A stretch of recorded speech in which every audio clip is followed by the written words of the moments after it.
Senate's not in a quorum call. Thank you, Madam President. Senators recognized. Madam President, could we have order in the Senate, please? Senate will be in order.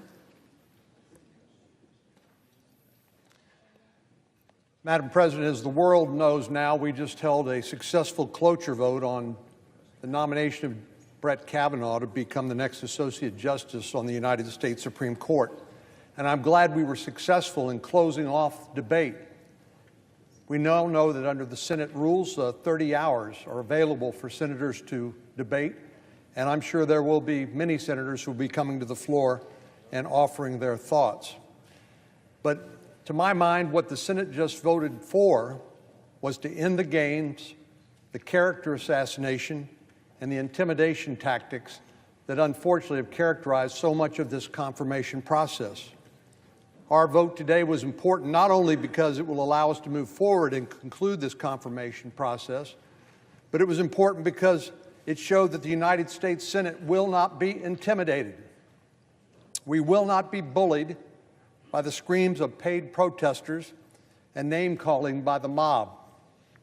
We will not be complicit in the attempts to tarnish a good man's character, destroy his career, and further delay this confirmation process, a constitutional process of advice and consent. What has been particularly galling on the part of some of our colleagues over the last 24 hours is the fact that the FBI investigation that they called for, they are virtually ignoring, or in some cases disparaging. They called for that supplemental background investigation just last Friday. Let's all remember what our friend, the senior senator from Minnesota, said, for example, last weekend. She said, let's give this 1 week. Well, that's what we gave them. The junior senator from Delaware asked for the same period of time at the hearing, a 1-week-long FBI investigation.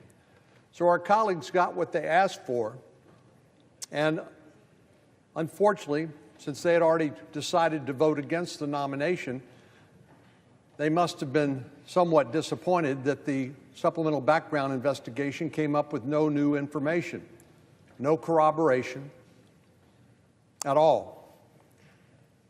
Now, I actually think in some ways our colleagues who called for a 1-week delay have done us a favor, because every lead that could be followed has been followed and exhausted.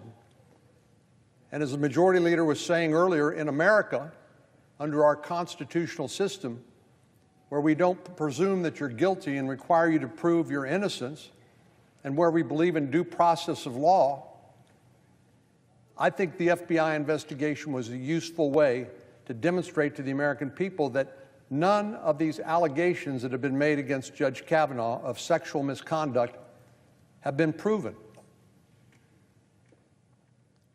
It also, I think, gives us a chance to pivot from what has been a shameful and disgraceful confirmation process. If this is the new norm for the Senate, that somebody could be denied a confirmation based on an unproven allegation, I can't imagine people being willing to subject themselves to that in the future. And it would be a dark day for the Senate and for the United States and for our system of justice that believes in a fair process and a constitutional presumption of innocence. And when an allegation is made, that the person making that allegation actually has to come forward with some evidence